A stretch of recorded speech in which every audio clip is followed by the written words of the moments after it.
Nós estamos de volta recebendo o cientista político Geraldo Tadeu, o jornalista Cid Benjamin e o cientista político Paulo Bahia. Geraldo, você acredita, como disse Paulo Bahia, que o Senado realmente não terá condições políticas de tomar uma decisão diferente da decisão da Câmara, a despeito do fato de que Renan Calheiros, primeiro, é uma pessoa que guarda uma certa proximidade com a presidente Dilma e com o Palácio do Planalto. Segundo, tem demonstrado diferenças em relação a Eduardo Cunha. Já deu várias demonstrações de que não segue de maneira incondicional as posições de Eduardo Cunha.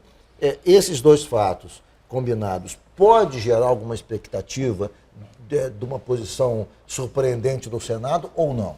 Não, eu não acredito, porque o jogo, para usar o termo jogo do poder, é dentro do PMDB.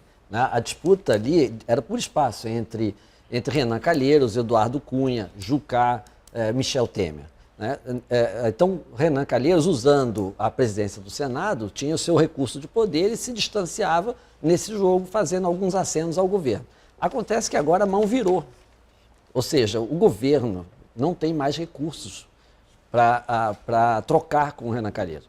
Então, ele vai ter que trocar esses recursos com o Michel Temer, ele vai ter que sentar e fazer um acordo com ele.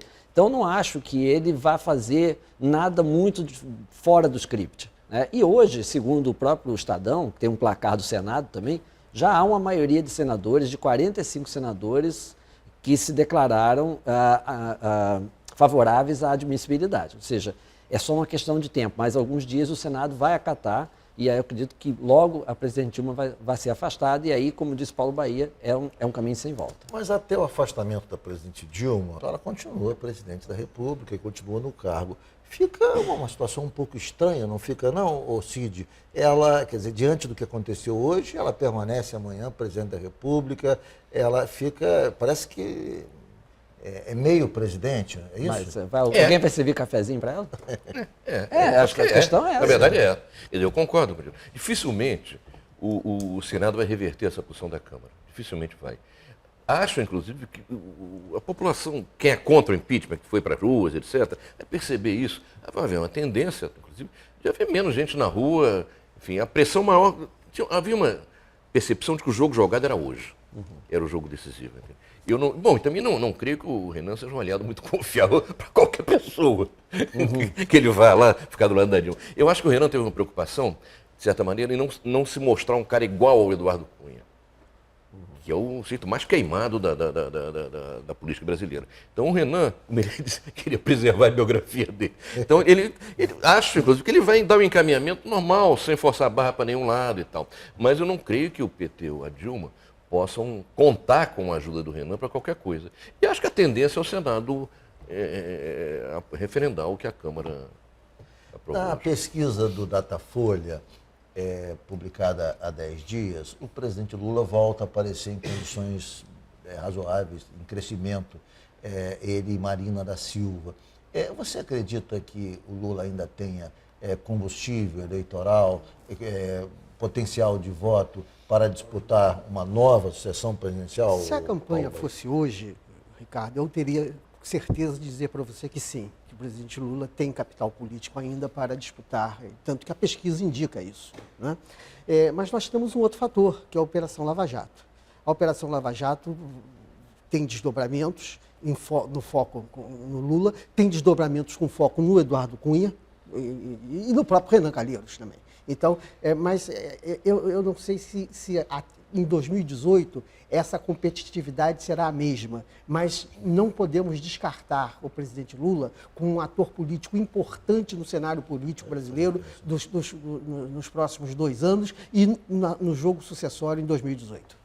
Geraldo. Eu queria dizer o seguinte, realmente em política 2 anos é uma eternidade, né? Muita coisa pode acontecer até lá. Principalmente 2 anos que não se sabe o que vai acontecer Exatamente. daqui a um mês. Não, existe um imponderável que é a Lava Jato. A Lava Jato é imponderável. Amanhã pode sair uma nova denúncia, uma nova lista, uma condenação. Uma nova delação premiada. Uma delação premiada, uma prisão, etc. Para todos.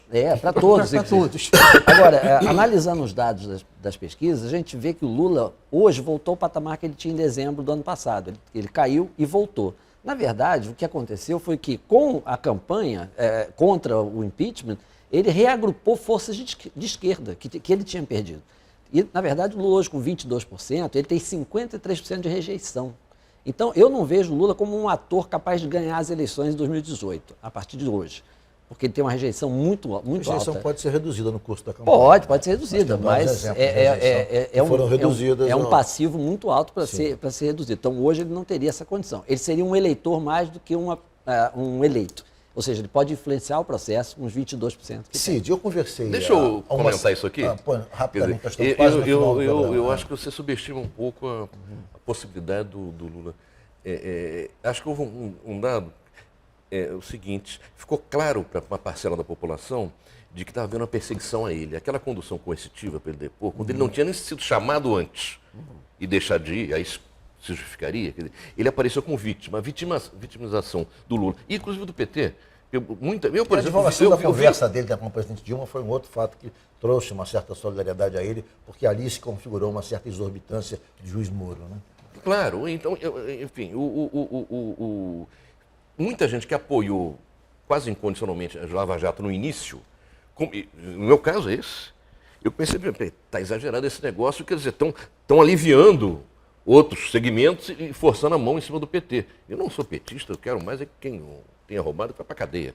Agora, a percepção desse tipo de coisa acabou ajudando a recuperação do Lula também. Aqueles malucos, promotores malucos de São Paulo pedindo a prisão dele, a condução coercitiva para ele depor sem nenhuma necessidade. Então, a coisa da vitimização do Lula ajudou a recuperação. E ele tem um capital político inegável. Paulo Bahia, conversei há cerca de 10 dias com uma liderança do PT importante que se mostrava relativamente cético em relação, digamos, qual era a melhor posição. Estava em dúvida, estava um pouco descrente, em dúvida, não cético não, em dúvida em relação à melhor situação para o PT voltar ao poder em 18.